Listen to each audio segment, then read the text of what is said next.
Well, Newt Gingrich is getting a lot of attention this morning for shedding some tears on the campaign trail in Iowa. It happened while he was speaking to a group of mothers at a town hall event in Des Moines Friday. He was describing his mother's struggle with depression and bipolar disorder at the end of her life.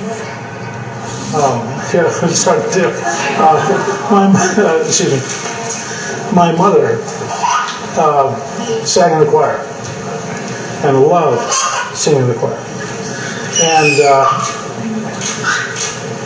I don't know if I should admit this, but when I was very young, she made me sing in the choir. And my whole emphasis on brain science comes in directly from dealing from dealing with, the real problems of real people in my family.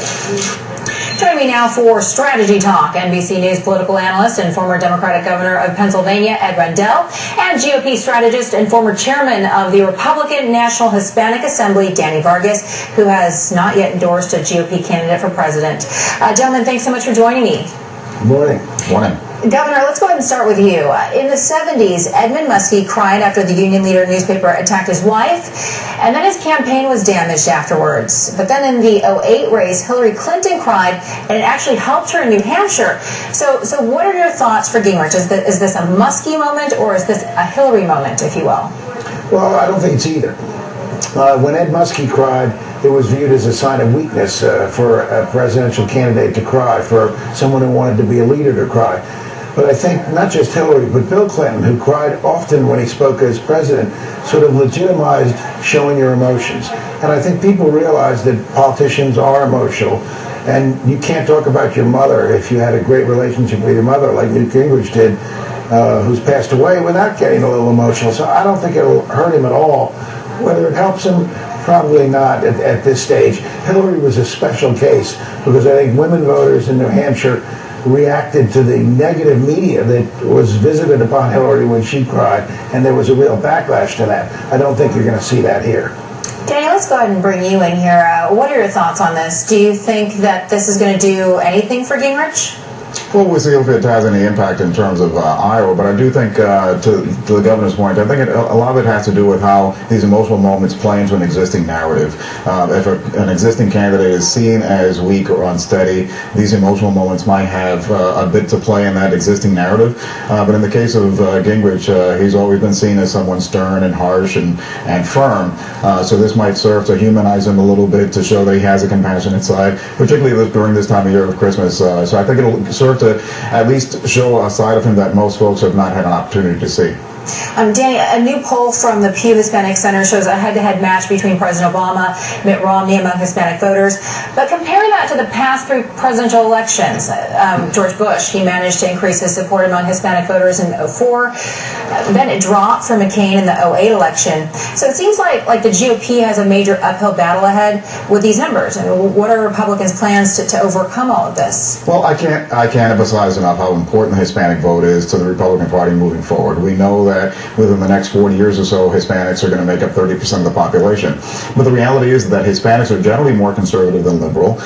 Their value systems are generally based on things like family and faith and opportunity and being very optimistic about the future, and they're very entrepreneurial. So the Republican Party has potentially a natural constituency among Hispanics. They just haven't capitalized on it yet. The problem right now, I think, is that the immigration debate has turned the discussion with the Hispanic community in the Republican Party so acid and so rancorous that it's hard to overcome. I think my advice to the Republican Party is to focus on four things: outreach, inreach, inclusion, and image. Outreach, engage Hispanics in a very real and sustained way.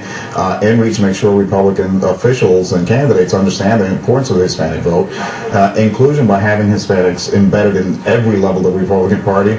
And then image, make sure that we're seen as Republicans, as folks that share values with Hispanic voters, that understand and care about their issues, and actually have a way to be able to move forward and help the community and the public at large improve their situation. I think all those things are going to be important moving forward to make sure that, particularly at the national level, we have an opportunity to win presidential elections. All right, well, Governor Rendell, I want to bring you back in here, get your thoughts on the Democratic side, because some Hispanic groups have been criticizing the president for not doing anything on immigration during his first term. Why does he deserve to have their continued support? What are your thoughts on this? Well, first of all, let me say I'm glad Danny isn't chairman of the RNC, because that's a great program. We're fortunate that Republicans just don't follow it. The president hasn't moved on immigration for a lot of reasons, not the least of which he was handed the worst set of problems of any incoming president since FDR. He had to deal with the economy, the meltdown on Wall Street, the auto bailout, all of those things, the recession itself. So that's number one. But number two, the president gains by the fact that the Republican rhetoric on immigration is just awful. If you listen to the Republican rhetoric, you think that Latinos or Hispanics are the problem.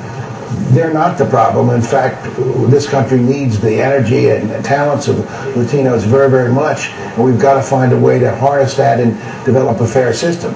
But the rhetoric on the Republican side on immigration is terrible. And in terms of the economy, under Bill Clinton, Latino poverty dropped dramatically. Under Republican rule, Latino poverty rates have skyrocketed. The Democrats have a solution. We want to have tax fairness and allow us to have economic growth all across the economic spectrum, and the Republicans don't. They don't have a very good message on the economy for Latino voters either. All right, and quickly to both of you, because we're running out of time, I want to get your thoughts on this. 45% of the ads running in Iowa have been negative, and they've been targeting Newt Gingrich, which is a pretty remarkable number, and we've seen Gingrich plummeting in the polls. What are your thoughts? Governor, let's start with you. Does this prove that those negative attack ads work? Sure, it proves two things, Veronica. One, that negative ads work. Two, the importance of money. If Newt Gingrich was well funded as he made his rise, he could have gotten on the air early and preempted those negative ads, saying, hey folks, they're coming after me, they're going to be negative, I'm going to keep positive, I'm going to tell you what I'm going to do. That would have insulated him, but he didn't have the money to do that. Danny, what are your thoughts on all of this, and why should anybody run a positive campaign? Well, I would add something to what the governor just said. In addition to message and money, there's also organization. I think Newt Gingrich didn't have the organization on the ground to be able to mobilize the folks and keep his numbers up. I think the impact we'll see on Tuesday. But I think, frankly, the Gingrich campaign is looking beyond Iowa, beyond even New Hampshire, and more towards South Carolina and Nevada and some of the other states. I think the issue for him is going to be sustainability. If he can keep the campaign going as we move into those other states. We saw that he had an issue in being able to get on the ballot in Virginia. I think that's going to be something that will hurt the campaign. I think in general, a lot of these candidates we'll start to see them slip off the list in the next couple of primaries, and we'll get down to the last 2 or 3. Danny Vargas and Governor Ed Rendell, thank you so much for your time today. Thanks, gentlemen. Thanks, Veronica. Happy New Year. Happy New Year to you.